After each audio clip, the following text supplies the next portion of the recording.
नमस्कार व्यूअर्स, मैं हूं अमीश देवगन और आप देख रहे हैं वीकेंड का सबसे ज्यादा भरोसेमंद कार्यक्रम यह देश है हमारा। 24 का कुरुक्षेत्र तैयार हो रहा है। राहुल गांधी ने कौरव पांडव वाला दांव भी चल दिया है, लेकिन सवाल है कि चुनावी मछली की आंख पर किसका निशाना सबसे सटीक बैठेगा। आज इस सवाल पर सबसे बड़ा सियासी मंथन होगा, क्योंकि चुनावी पंडितों का कहना है कि अकेले अपने दम पर भारतीय जनता पार्टी का सामना करने की ताकत फिलहाल किसी भी विपक्षी दल की नहीं है। लेकिन शरद राव पवार को लगता है कि राहुल गांधी विपक्षी दलों को साथ ला सकते हैं। हालांकि अखिलेश यादव पहले ही अपने पत्ते खोल चुके हैं और कह रहे हैं कि हमारे लिए कांग्रेस और बीजेपी दोनों एक समान है। मायावती ने भी राहुल गांधी के भारत जोड़ो यात्रा से दूरी बना ली। उधर साउथ में केसीआर ने अपना सियासी खेला शुरू कर दिया है। 18 जनवरी को एक बहुत बड़ी रैली वो करने जा रहे हैं। चर्चा है कि अखिलेश यादव, अरविंद केजरीवाल जैसे कई दिग्गज नेता उसमें शामिल होंगे। हालांकि राहुल गांधी को इसमें शामिल होने का न्योता नहीं दिया गया है। ऐसे में सवाल है कि 2024 के कुरुक्षेत्र में विपक्ष का सेनापति कौन होगा, मोदी से मुकाबले के लिए कौन सा चेहरा सामने आएगा। आज जनता के बीच, देश के युवाओं के बीच इसी सवाल पर होगी सबसे बड़ी चर्चा, 2024 की महाभारत। क्योंकि आज सियासत के हर समीकरण को स्कैन करने का भी दिन है और आवश्यक भी है। तो स्वागत है आपका वीकेंड के सबसे भरोसेमंद कार्यक्रम ये देश है हमारा में। आपका इंतजार कर रही है। पांडवों को घर से क्यों निकाला? एक तरफ तपस्वी थे, 5 थे, दूसरी तरफ संगठन था। 21वीं सदी के कौरव हाफ पैंट, खाकी हाफ पैंट पहनते हैं, हाथ में लाठी लिए होते हैं और शाखा लगाते हैं। पता नहीं बाबा हमारा कौन सी महाभारत पढ़े आया है। मैंने पहले ही कहा था कि कोई बताओ इसको कि ठंड आ गई है। अब दिमाग में अखंड ठंड बैठ गई है। 2024 की महाटक्कर से पहले कौरव पांडव पर घमासान हो गया। लेकिन इस सियासी महाभारत के बीच सबसे बड़ा मुद्दा है कि आखिर 2024 की बिसात पर कौन किसके साथ खड़ा होगा। मोदी के मुकाबले चेहरा कौन होगा। यह सवाल इसलिए क्योंकि सियासी कुनबा बढ़ाने की चौतरफा कोशिश शुरू हो चुकी है। राहुल गांधी की यात्रा का समापन 30 जनवरी को श्रीनगर में होगा। समापन के बहाने कांग्रेस विपक्षी एकता की ताकत दिखाना चाहती है। ममता बनर्जी, हेमंत सोरेन, तेजस्वी यादव, शरद पवार, अखिलेश यादव, फारूक अब्दुल्ला और महबूबा मुफ्ती की पार्टी समेत 21 नेताओं को यात्रा के समापन में शामिल होने का न्योता भेजा गया है। हालांकि लिस्ट में अरविंद केजरीवाल, केसीआर और ओवैसी जैसे नाम नहीं है, लेकिन एक सियासी गेम और चल रहा है। केसीआर 18 जनवरी को खम्मम में एक बड़ी रैली कर रहे हैं। चर्चा है कि राहुल गांधी को उसमें शामिल होने का न्योता नहीं दिया गया, जबकि अखिलेश यादव, अरविंद केजरीवाल और भगवंत मान जैसे नेताओं के रैली में जाने की चर्चा है। भारतीय जनता पार्टी और कांग्रेस दोनों एक हैं। समाजवादी पार्टी को देखें तो उनके पास एक नेशनल विचारधारा नहीं है। मेरा मानना यह है कि अगर मोदी बनाम कोई XYZ होगा तो बीजेपी जीत जाएगी। 540 पार्लियामेंट कॉन्स्टिट्यूंसीज पर बीजेपी से मुकाबला होना चाहिए। अगर चेहरे से चेहरे मुकाबला करेंगे तो बीजेपी स्ट्रांग हो जाएगी, वो नहीं होना चाहिए। ऐसे में बड़ा सवाल है कि क्या विपक्ष बीजेपी के खिलाफ 2024 की मोर्चाबंदी कर पाएगा। इसी सवाल पर जनता के बीच होगी सबसे बड़ी राजनीतिक बहस। तो 2024 का महाभारत आज का विषय यही है। सबसे पहले जनता जनार्दन, देश के युवाओं का अभिनंदन है इस कार्यक्रम में। जोरदार तालियों से के साथ आपका अभिनंदन है। मेरे साथ जुड़ रही है शुभ्रा, जानी मानी लेखिका, उनका अभिनंदन है। जोरदार तालियों से अभिनंदन करिए। मेरे साथ प्रेम शुक्ला है, भारतीय जनता पार्टी के नेता है, प्रवक्ता है, उनका अभिनंदन है। मुदित अग्रवाल है, कांग्रेस पार्टी के नेता है, प्रवक्ता है, उनका अभिनंदन है। मेरे साथ राजकुमार भाटी हैं, उनका अभिनंदन है, समाजवादी पार्टी के नेता है, प्रवक्ता है। मेरे साथ इस चर्चा में जुड़ रहे हैं शादाब चौहान, नेता पीस पार्टी के, उनका अभिनंदन है। तो जोरदार तालियों से आप सबका स्वागत है इस चर्चा में। शुरुआत के 60 सेकंड में आप सबको दूंगा, लेकिन आखिरकार 2024 की लड़ाई महत्वपूर्ण क्यों है? मैं मुदित अग्रवाल आपके पास आता हूं, क्योंकि आप लगभग अगर इस बार वापस नहीं आ पाए तो 10 साल हो जाएंगे कि आप सत्ता से बाहर हैं और 15 साल हो जाएंगे। लेकिन राहुल गांधी जब पांडव वाले युग में यानी द्वापर युग में भी वो बाकी धर्म ढूंढने लगे तो कोई क्या करे? द्वापर युग में कौन सा धर्म था, आप बता दीजिए। देखिए, आपके साथ प्रॉब्लम क्या है अमीर जी, सबको पता है कि आप राहुल गांधी जी की तारीफ तो छोड़िए, उनकी बुराई के अलावा कुछ कर नहीं सकते। आप भारत जोड़ो यात्रा का उद्देश्य देखिए, उससे पता चलेगा कि देश में आजकल दिक्कतें क्या हैं और कांग्रेस किस लिए लोगों को जागरूक करना चाहती है। भारत जोड़ो यात्रा करने के 3 उद्देश्य थे। पहला, जो इस मोदी सरकार द्वारा अर्थव्यवस्था का बुरा हाल किया गया है, चाहे उसमें जॉब्स नहीं है या जो इन्फ्लेशन इतनी हाई हो रही है, महंगाई आप देखिए, लोग परेशान है महंगाई से। आप पेट्रोल के प्राइस देख लिए, आप डॉलर का प्राइस देख लिए, आप कहीं भी देख लिए, लोगों में त्राहिमाम है। पहला ये। दूसरा, जो मोदी सरकार ने सेंट्रलाइजेशन ऑफ पावर की है, कहने का मतलब है जो इंस्टीट्यूशंस है उनको मिसयूज करना, चाहे वो कैग हो, चाहे वो इलेक्शन कमीशन हो, चाहे वो ईडी हो, चाहे वो सीबीआई हो, चाहे वो जो राज्यों के जो हक होते हैं उन पे इंक्रोच करना। ये दूसरी वजह है जिस वजह से भारत जोड़ो यात्रा करने की जरूरत पड़ी। और तीसरी, एक और महत्वपूर्ण वजह जिसलिए करनी पड़ी, जो बीजेपी, कोई बात नहीं, तीसरी चीज बहुत जरूरी है, आपके लिए भी समझना बहुत जरूरी है अमीर जी, जो बीजेपी देश में बंटवारे की राजनीति कर रही है, चाहे वो जात के नाम पे हो, चाहे वो धर्म के नाम पे हो, चाहे वो रीजन के नाम पे हो। देश को अवगत इसलिए करवा रहे हैं क्योंकि ये बहुत महत्वपूर्ण है देशवासियों के लिए। आपने वक्तव्य को रख लिया। आपने बोला अमीश जी आप राहुल जी की बुराई, मैंने तो कोई बुराई नहीं करी, मैंने तो बोला कि राहुल जी ने जो बोला उसको जस्टिफाई कर दीजिए। आप इतने डिफेंसिव हो गए कि कोई क्या करे। लेकिन जब आपको देखिए, मैं तो अपने आप को उस काबिल नहीं समझता कि आप मेरे पे भरोसा करें ना करें, क्योंकि आपके सर्टिफिकेट से तो हमारा काम चल नहीं रहा। वो जनता सर्टिफिकेट देती है, आप सर्टिफिकेट देते हैं, आप हमें रेटिंग देते हैं, आप हमें व्यूअरशिप देते हैं, तब हम चलते हैं। दूसरी बात, जो इस देश के सुप्रीम कोर्ट पे यकीन ना करे, जो इस देश के इलेक्शन कमीशन पे यकीन ना करे, जो अपने नेता पे यकीन ना करे, उनसे सर्टिफिकेट किस बात का भाई? जो अपने घर के लोगों को पे भरोसा नहीं करते। मैं रुक करता हूं आपका प्रेम शुक्ला जी। आप देखिए, आपने क्योंकि बड़ी बड़ी टिप्पणियां करी इसलिए जवाब देना जरूरी था।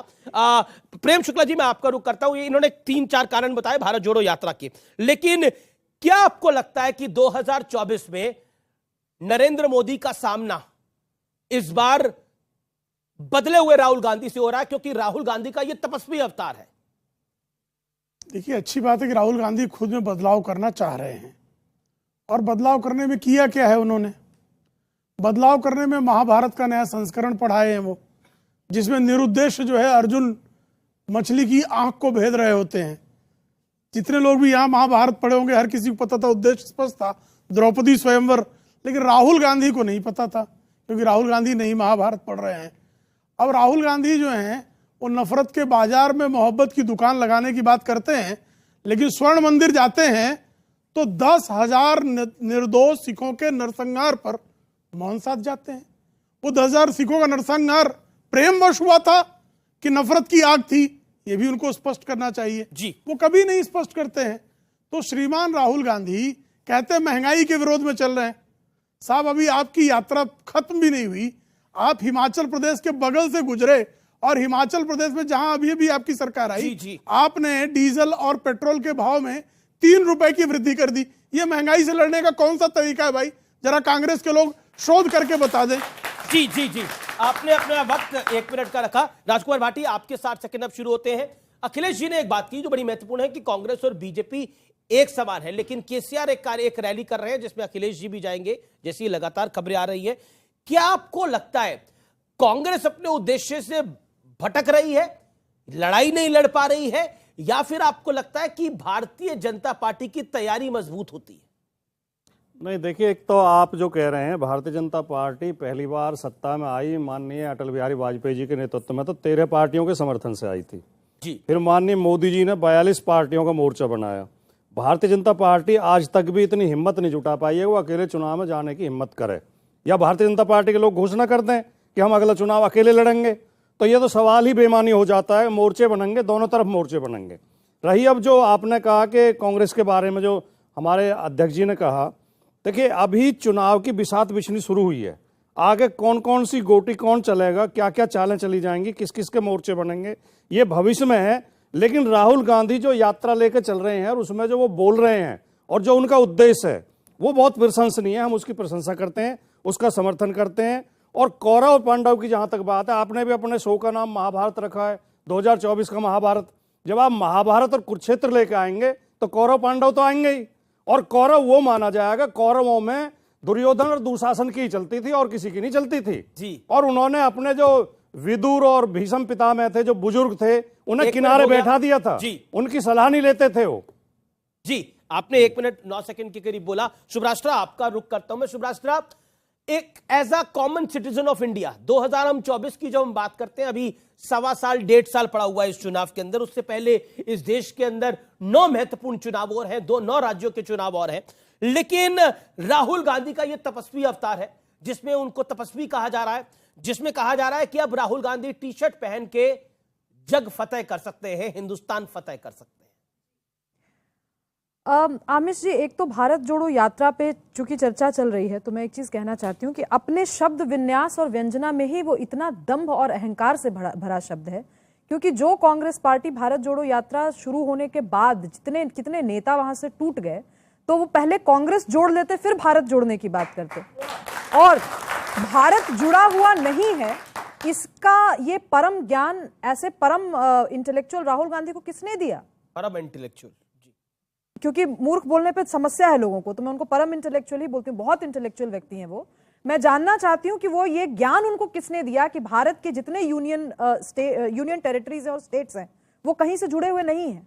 तो ये जो शब्द व्यंजना है, विन्यास है, इसके पीछे गहरी राजनीतिक साजिश है, जिसका शायद राहुल गांधी इतने भोले हैं कि उनको पता नहीं चल पा रहा है कि उनके साथ क्या किया जा रहा है।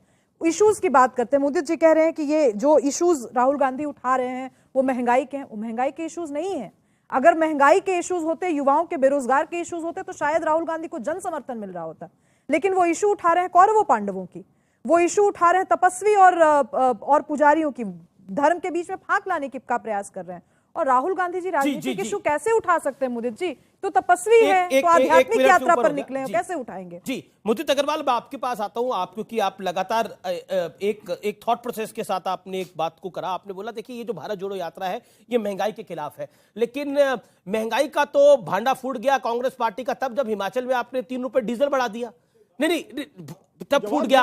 एक तरफ आप कहते हैं महंगाई, दूसरी तरफ डीजल बढ़ा देते, डीजल की कीमत बढ़ाते थे, तो सवाल पूछते तो बोलते मुख्यमंत्री से सवाल पूछो।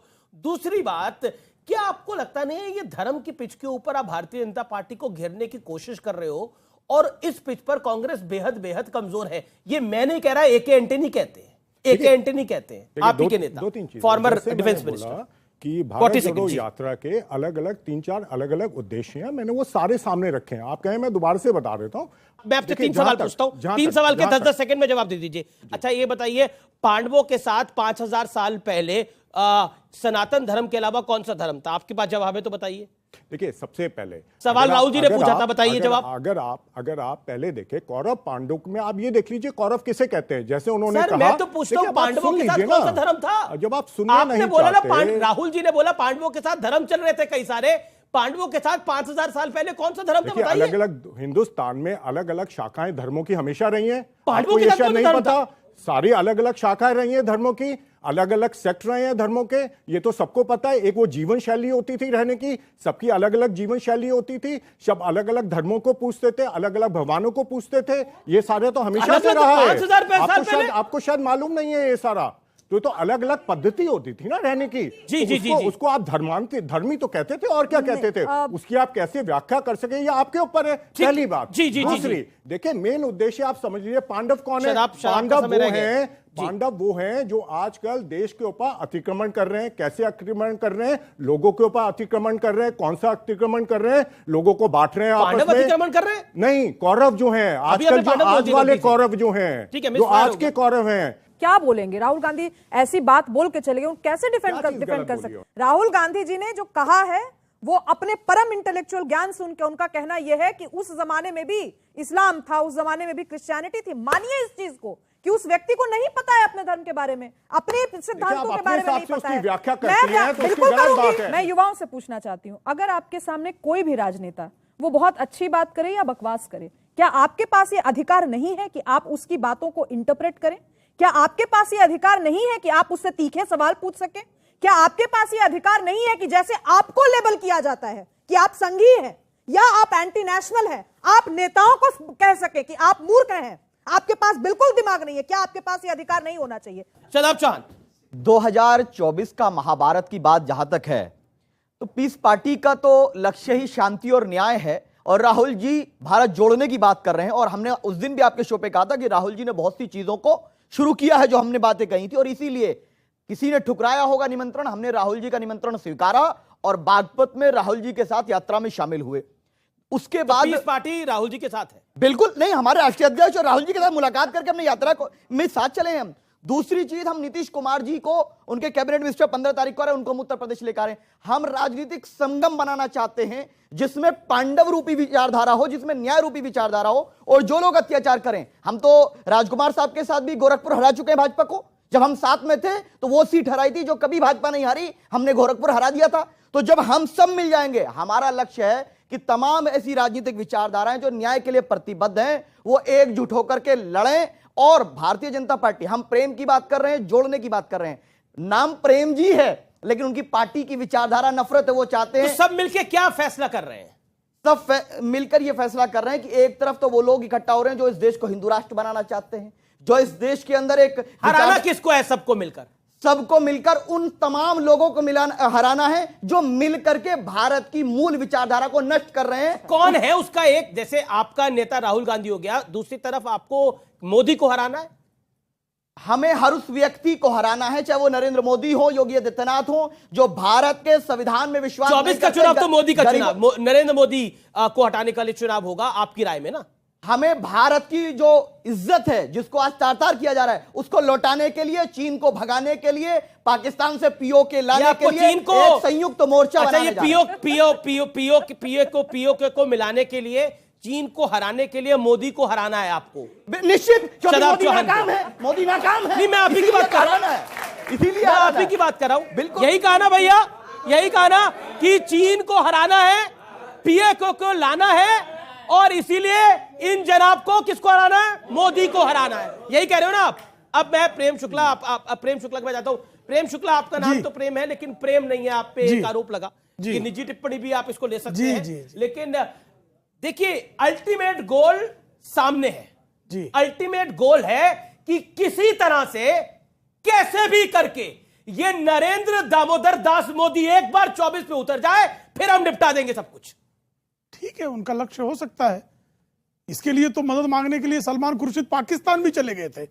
इस्लामाबाद से सलमान खुर्शीद ने, मणिशंकर अय्यर ने मदद मांग ली।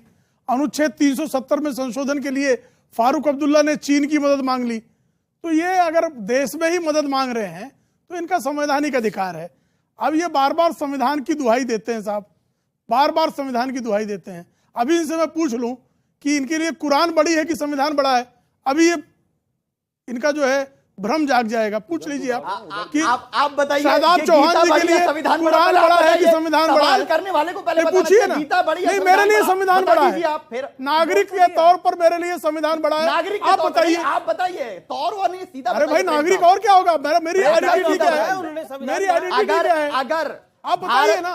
अब आप बताइए, अब आपकी बारी, बता दीजिए। अब आप बताइए। मैं बता रहा हूं। देखिए, क्विज आपने करी है, क्विज आप हो रहे हैं। सुन लीजिए, अगर भारत के संविधान में हमें विश्वास ना होता और भारत से प्रेम ना होता तो जो लोग भाग कर गए थे 1947 में, हम उनके साथ भाग जाते। हमने कहा कि हम यहीं जिएंगे, यहीं मरेंगे, ये हमारा भारत है। उपकार हुआ स्वामी आपका? नहीं, उपकार हुआ? कोई उपकार नहीं, हमने अपनी जिम्मेदारी निभाई है, हमने फर्ज निभाया, किसी पे एहसान नहीं किया। अभी तक जवाब नहीं आया अमीश जी, जवाब नहीं आया। जी, जवाब नहीं आया। कुरान बड़ा कि संविधान बड़ा, जवाब नहीं आया। जवाब दे दीजिए, मुंह बंद करिए इनका। रुक जाइए। अरे मुंह बंद करिए ना इनका, एक ही बारी करिए बंद। प्रेम शुक्ला साहब चाहते हैं कि जो बीजेपी चाह रही वो बोलोगे तो ठीक है। मत बोलो ना, आपको कौन सा बोला कंपल्शन है? मत बोलो, आप कुछ और बोलो। आपको जो पसंद हो बोलिए। कौन बोल रहा है साहब? आपको जो पसंद हो वो बोलिए, जो आपके मन में हो वो बोलिए। धर्म की शिक्षा संविधान के पालन और देश की रक्षा करने के लिए है, मैं उसका पालन करता हूं, संविधान का भी पालन है। उन्होंने जो सवाल पूछा, आपने सवाल पूछा, उन्होंने बोला मेरे लिए भारत का संविधान बड़ा है। आपसे सवाल पूछा, आप सवाल को गोल कर गए। मैं एक ही चीज जानती हूँ, यहाँ पे बार बार विचारधारा की बात उठती है कि भाई हम एक विचारधारा के खिलाफ हैं। विचारधारा के खिलाफ होना कोई विचारधारा नहीं होती। आपका उद्देश्य अगर मोदी को हराना है तो ये आपकी विचारधारा नहीं होती, आपका लक्ष्य हो सकता है। विचारधारा हमेशा व्यक्ति को, कोई व्यक्ति अपोजिशन में हो या पक्ष में हो, उससे उठ करके किसी मूल्यों की बात होती है। इन मूल्यों की बात अगर हम देखें तो आमिर जी मैं बहुत स्पष्ट करना चाहती हूँ, इनकी विचारधारा परिवारवाद की विचारधारा है। आज चाहे वो पीस पार्टी हो या वो समाजवादी पार्टी हो या वो राहुल गांधी की अपनी पार्टी हो, परिवार के ऊपर आज भी पीस पार्टी के प्रवक्ता ने अपने प्रेसिडेंट का नाम नहीं लिया। राहुल जी की यात्रा में गए थे, ये केंद्र पर है। ये विचारधारा नहीं हो सकती। और सनातन धर्म को फॉलो करने वाले, चाहे वो हमारे हिंदू भाई हो या मुस्लिम भाई हो या क्रिश्चियन, मैंने आपसे बात नहीं हो रही है। नहीं, आपने सुना नहीं, आपने आरोप लगाया, झूठा आरोप लगाया। आप अपने मैंने नाम लिया था कि डॉक्टर अयूब साहब शामिल हुए राहुल जी की यात्रा में। नहीं, आप गलत बोलेंगे तो बोला जाएगा ना। आप तथ्यों बोलिए, झूठ क्यों बोल रही हैं? आप अपने टर्न पे बोलिए ना। आप बोलिए, नहीं, जनता की झूठ क्यों बोल रही हैं? ऐसे नहीं हो सकता। आप अपने टर्न पे बोलिए ना। ये नहीं, आप पूरी बात सुनिए। अगर नहीं, ठीक है, वो अपनी बात को रखिए, फिर आप अपनी बात को रखिए, बेहतर ये होगा। ओके, बोलिए सुभाष। ये मैं इसलिए भी एक चीज और रेखांकित करना चाहती हूँ, इन प्रवक्ताओं के साथ क्या दिक्कत है, पिछली डिबेट में कर चुके हैं मेरे साथ। इनको लगा कि किसी महिला को आंटी बोल दो, चुप हो जाएगी, वो बेचारी सकते में आ जाएगी। तो ये सब ड्रामा मेरे साथ मत कीजिएगा। जो मैं बोल रही हूँ तो आप कर रही हैं। अब ड्रामा बोलेंगे तो देखिए, नौटंकीबाजी। महिला, यहाँ महिलाएं और भी बैठी हैं, महिला का, यहाँ आप एक प्रवक्ता के तौर पे, लेखिका के तौर पे, यहाँ महिला पुरुष के तौर पे डिबेट है। आपने प्रवक्ता, आपने बोला था उनको, मेरी डिबेट पे हुआ था वो, उन्होंने कोट किया उसको, आप ही की बात को कोट किया। अब आप शर्मिंदा कच्चा हो रहे हैं। पुरुष महिला की सब बराबर है। आप ही की बात को तो कोट किया, उसको लेकर आप शर्मिंदा हो रहे, तो वो क्या कर सकते हैं? अगर इसका मतलब सब यहाँ ड्रामाबाज हैं, जितने सब लोग ड्रामा करने हैं यहाँ, यही तो बात हो गई। ड्रामा कंपनी भाटी जी के बारे में नहीं कहा, मुदत जी के बारे में नहीं कहा, आपके बारे में कहा है। मैंने आपको कहा कि आप नौटंकीबाज हो, मैं आपको बोल रहा हूँ। तो मैं वही कह रही हूँ, देखो यही आपके नेता है, यही को वोट देना होगा कल आपको। खूब नौटंकी करिए, यही तो मैं कह रही हूँ, मैं युवाओं से कह रही हूँ, आप युवाओं से कह रही हूँ, संवैधानिक अधिकार है। यही है आपके नेता, यही आपसे वोट मांगने आएंगे, चाहे वो महिला हो या पुरुष हो, या जो युवा बैठे हैं, कल आपकी भी घर में प्रेमिका हो सकती है, पत्नी हो सकती है, ऐसे ही नेता आएंगे जो आपसे वोट मांगने। आप डिसाइड करिए कि ये कौन सी विचारधारा, ये मोदी जी को हराने की विचारधारा है, ये किसी एक गुट को, एक समाज को, एक कौम को, एक क्लैन को, चाहे वो महिला हो या पुरुष हो, उसको दबा करके आगे, रौंद कर आगे बढ़ने की विचारधारा है। और ये मैं स्पष्ट रूप से कह रही हूं, इसका विरोध सनातन फॉलो करने वाला हर युवा, सनातन फॉलो करने वाला हर नागरिक करेगा। और मैं डंके की चोट पे कहती हूं, मेरे लिए ना रामायण बड़ी ना महाभारत बड़ा, मेरे लिए देश का संविधान बड़ा। इनमें हिम्मत है तो कह के बताएं। ओके, ठीक है, हिम्मत है तो कह के बताएं। नहीं, आज क्लियर करें। इनको बड़ी विचारधारा की पड़ी है ना, कहे कि मेरे लिए कुरान से बड़ा है हिंदुस्तान का संविधान, कहें। बोलिए, अब अरे बाकी मेहमान ये नहीं, अब बदतमीजी क्या है? संविधान की बात करना बदतमीजी है। कुछ बोल दिया युवाओं को कहेंगे महिला का अपमान हो गया, महिला का अपमान हो गया। क्या संविधान से फिर महिला बात करना बदतमीजी है? अरे चुप रहिए आप, बदतमीजी मत करो, समझ में बात। आपके कहने पर चुप हो जाऊंगी? अरे चुप हो जाइए। क्यों चुप हो जाऊंगी? आप सवाल करोगे, जवाब सुनना पड़ेगा। फतवा जारी करेंगे मेरे खिलाफ कि मैं चुप हो जाऊं? कौन करता है फतवा जारी? क्यों बोला कि चुप रहो? शब्द कहां से आया? कि चुप रहो? नहीं, मैं पश्चिम उत्तर प्रदेश की भाषा में बोलूंगा, इसको चुप कराइए। बदतमीजी कर रही है। देखिए, ये पश्चिम उत्तर प्रदेश की भाषा है। मेरे प्रदेश में ऐसी बोला जाता है। वही प्रदेश है, ये भी वही प्रदेश है भाई। उत्तर प्रदेश में ऐसी बोला जाता है। ये भी उत्तर प्रदेश के हैं, ये भी उत्तर प्रदेश के हैं। आप कोई नए नहीं है, ये भी उत्तर प्रदेश के हैं। कोने के किस दड़बे में बोला जाता होगा, वो दड़बा कभी नहीं सत्ता में आ सकता है। उत्तर प्रदेश के जिस दड़बे में महिलाओं को चुप रहने के लिए कहा जाता होगा, उस दड़बे का प्रतिनिधित्व करने वाला कोई भी नेता आगे नहीं बढ़ेगा। पश्चिमी उत्तर प्रदेश की क्या भाषा है? पश्चिम उत्तर प्रदेश में अगर प्रेम से बात करोगे तो अति प्रेम से बात करेंगे, लेकिन हमसे अगर जरा सा भी आंख दिखाने का काम कोई करेगा तो यहाँ के लोग, हम पांडव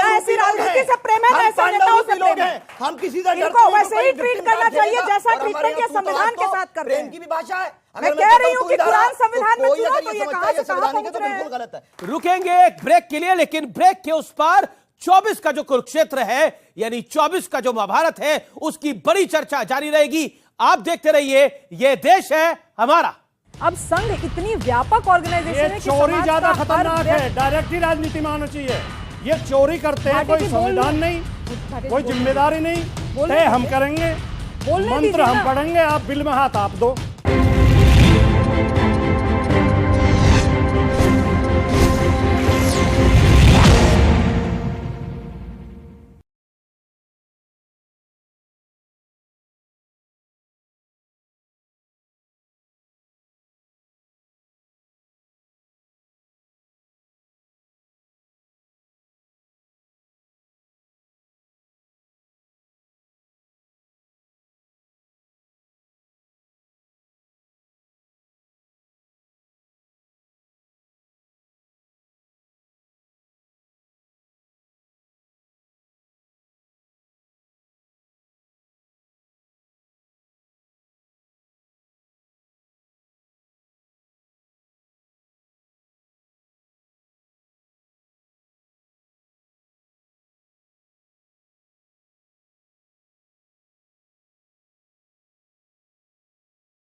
भारत 11वें नंबर की अर्थव्यवस्था थी, आज 5वें नंबर की अर्थव्यवस्था है।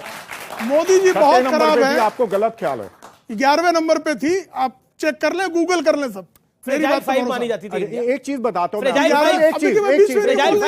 चीज बड़ी अजीब मोदी जी को सुन रहा था। एक सेकंड प्रेम जी, सिर्फ एक चीज बोलूंगा, उसका भी आप जवाब दे दीजिए।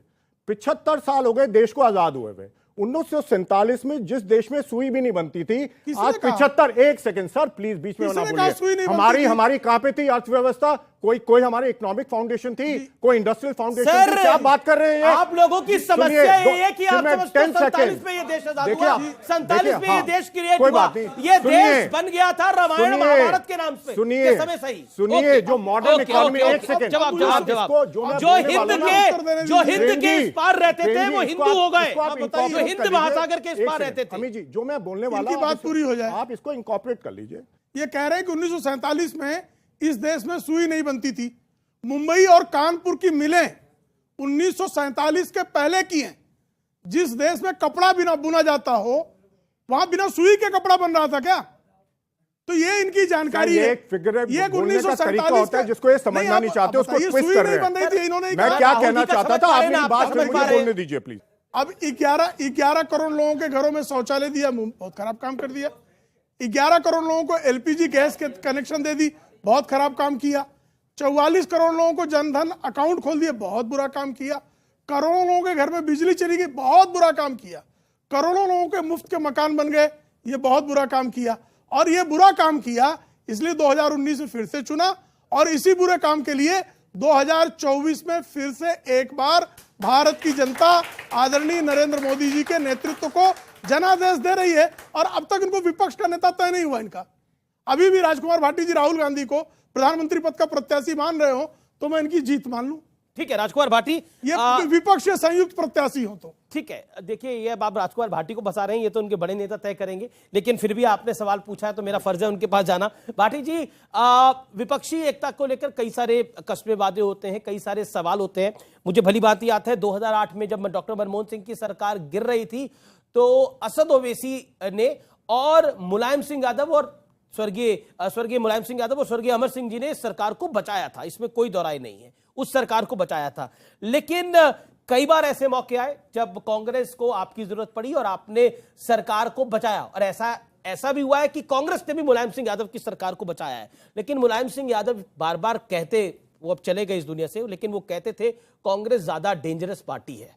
वो कई बार अपने साक्षात्कार में, कई बार जिसे कहते हैं पब्लिक मीटिंग्स में, रैली में इस बात को बोल चुके हैं। अखिलेश यादव ने भी जो टोन और टेन्योर अपनाया है उसमें वो बात दिखाई दे रही है, क्यों?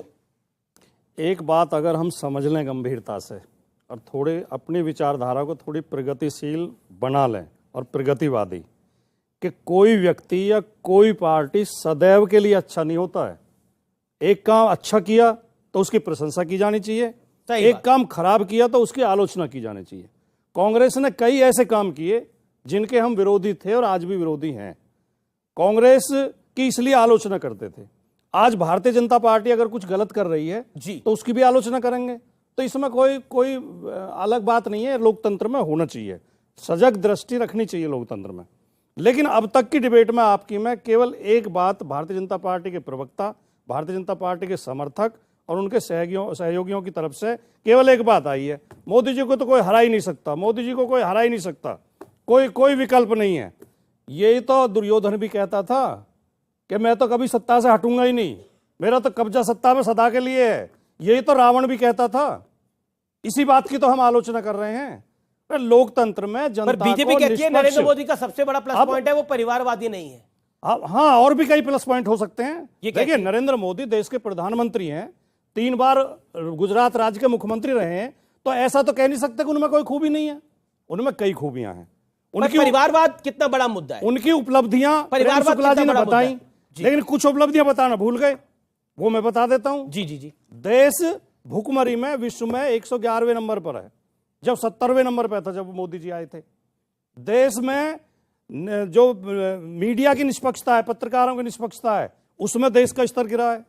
देश में बोझ बढ़ा है, कर्ज बढ़ा है, देश के उद्योगपति देश छोड़ के भाग रहे हैं।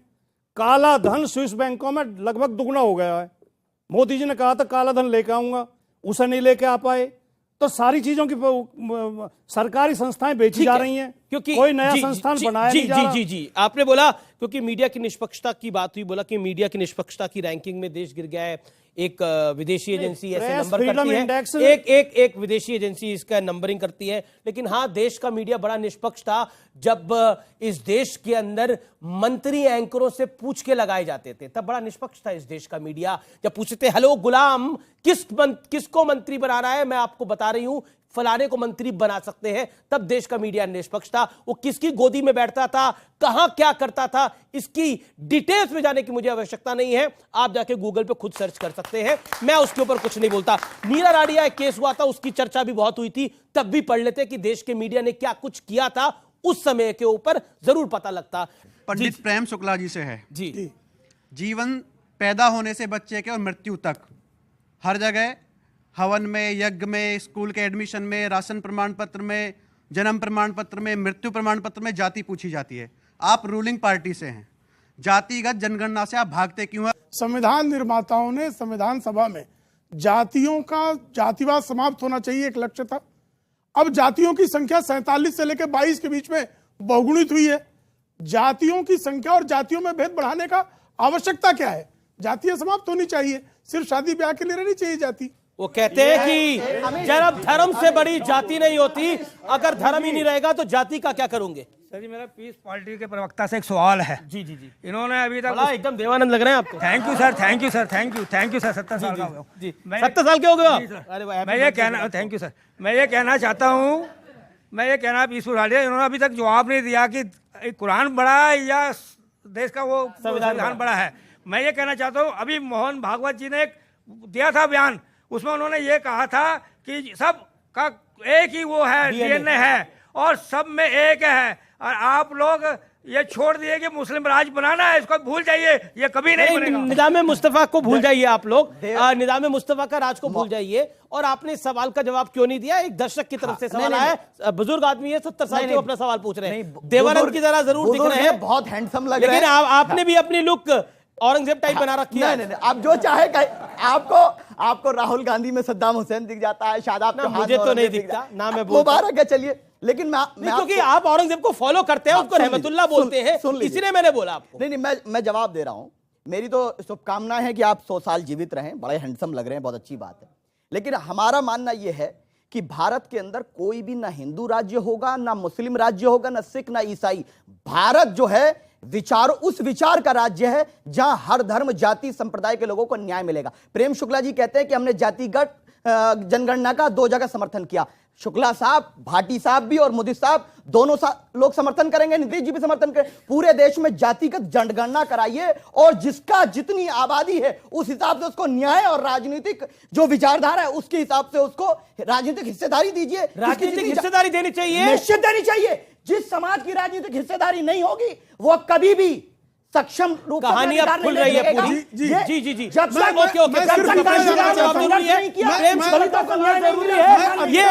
ओके, इस पर किसी का सवाल है कि राजनीतिक हिस्सेदारी होनी चाहिए, जिसके कितने लोग हैं? जी जी, मैं अत्यंत विनम्रता से पूछना चाहता हूं जी कि मुस्लिम समाज में भी जातियां हैं, तो मुस्लिम समाज की जातियों की जनगणना होनी चाहिए या नहीं होनी चाहिए? शताब्दी जी बता दें। और कितनी जातियां मुसलमानों में है, ठीक है, भी स्पष्ट कर दें। कितने फिरकों की होनी चाहिए बता दीजिए। चलिए, बड़ा अच्छा सवाल बता दीजिए। शुक्ला साहब, सरकार आपके, मैं कह रहा हूं जातिगत जनगणना कराइए और आबादी के हिसाब से, क्यों मुसलमान भारत का हिस्सा नहीं? मैं तो भारत भी कराए ना, तो जातिगत, मैं भारत में जातिगत जनगणना की बात कर रहा हूं और उस हिसाब से जिसकी जितनी हिस्सेदारी है। अब बताइए, 5 बार ब्राह्मण प्रधानमंत्री बनेगा? अरे एक बार किसी गुज्जर के बेटे को भी बना दीजिए। जाट के प्रधानमंत्री को आपने शपथ तो दिलवा दी, लेकिन एक दिन वो वहां जाके सदन चलाने लायक नहीं छोड़ा आपने।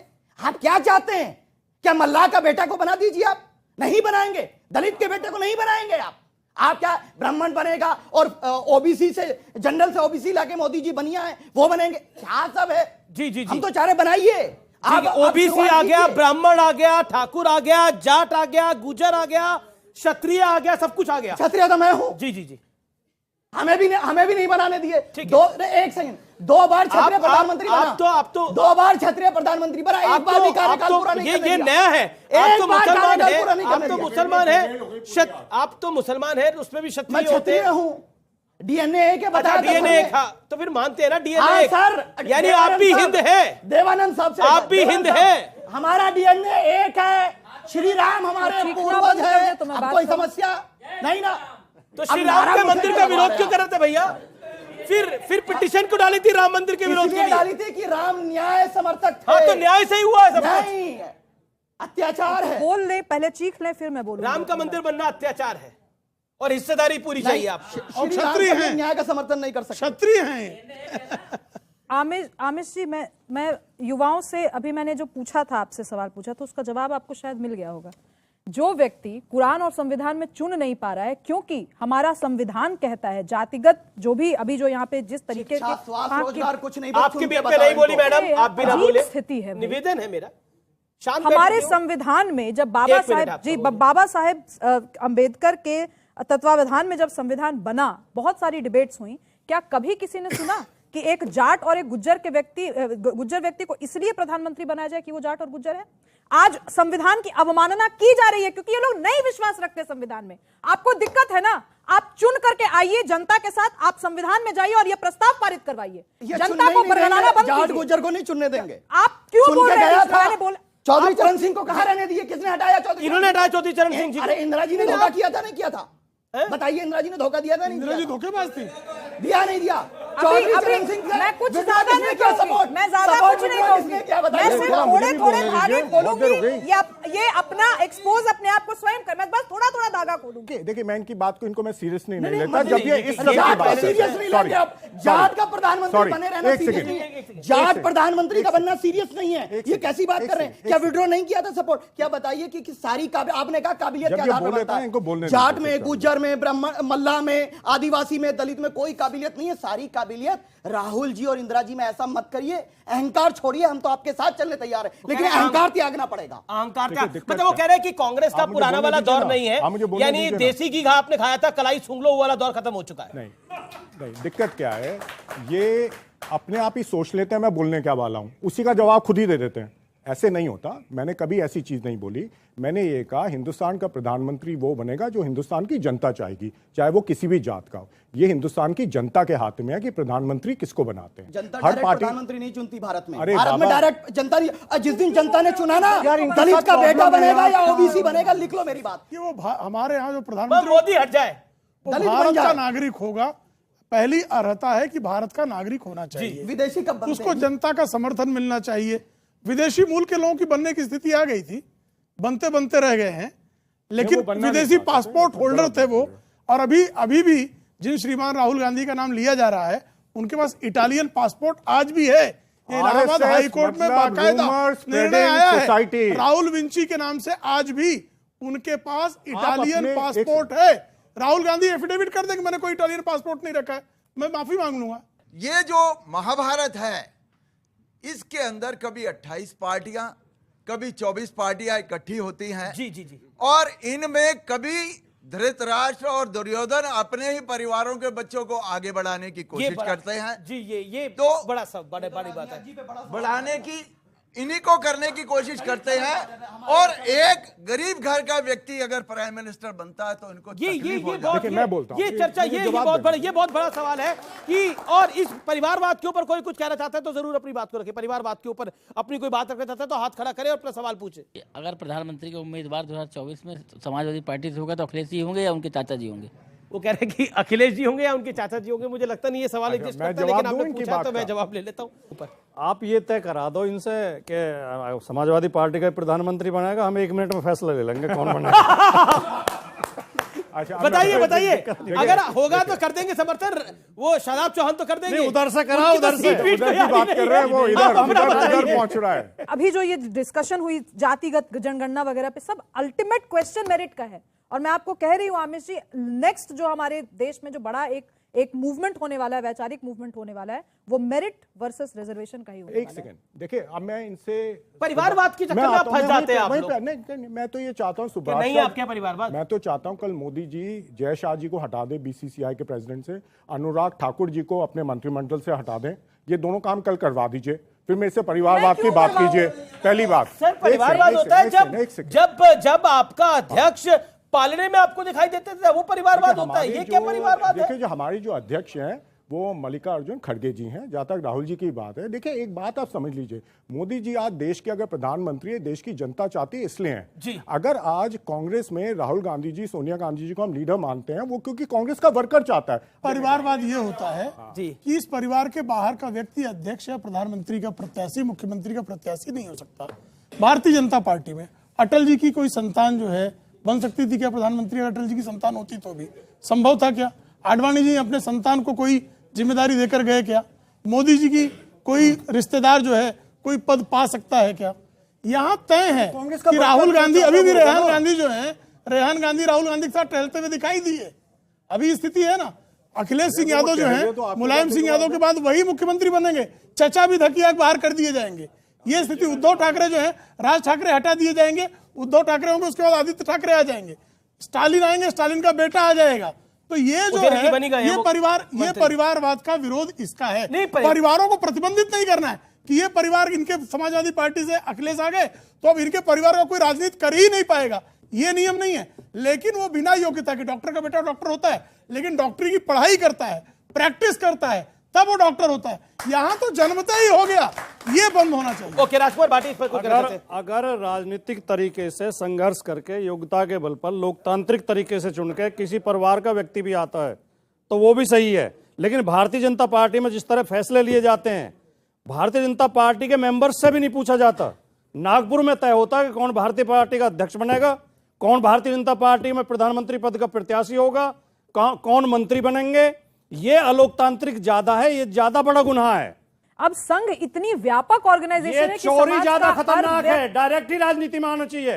ये चोरी करते हैं, कोई संविधान नहीं, कोई जिम्मेदारी नहीं, तय हम करेंगे, मंत्र हम पढ़ेंगे, आप बिल में हाथ आप दो। परिवारवाद राजनीति में वही है कि आप चुनाव हारते पर हारते चले जाएं, लेकिन आपको पार्टी के ही लोग अपना ही नेता मानते चले। मैं अखिलेश यादव जी पे तंज इसलिए नहीं कस रही, डिंपल यादव जी पे तंज इसलिए नहीं कस रही क्योंकि इन लोगों ने वास्तव में अपने आप को प्रूव किया है। उनकी विचारधारा से मैं असहमत हो सकती हूं, लेकिन राहुल गांधी और प्रियंका गांधी ने ऐसे कौन सा तीर मार लिया कि अभी भी पूरी पार्टी उनके पीछे जुटी हुई है? आजकल आप देखिए बीजेपी की दुखती रग क्या है। बीजेपी की दुखती रग ये है कि 15 साल लगा के हजारों करोड़ खर्च करके उन्होंने राहुल जी की इमेज को खराब करने की कोशिश की और कहीं तक वो कामयाब भी हुए थे उसके अंदर।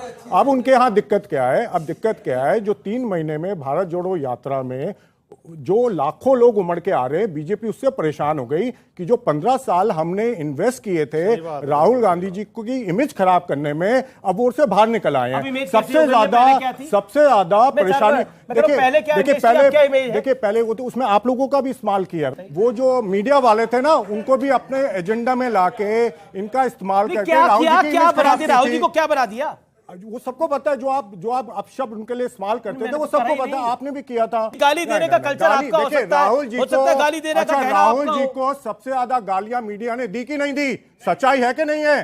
बिल्कुल सच्चाई है, 100% सच्चाई है। गुलाम नबी आजाद मीडिया में थे, गुलाम नबी आजाद हार्दिक पटेल मीडिया में थे।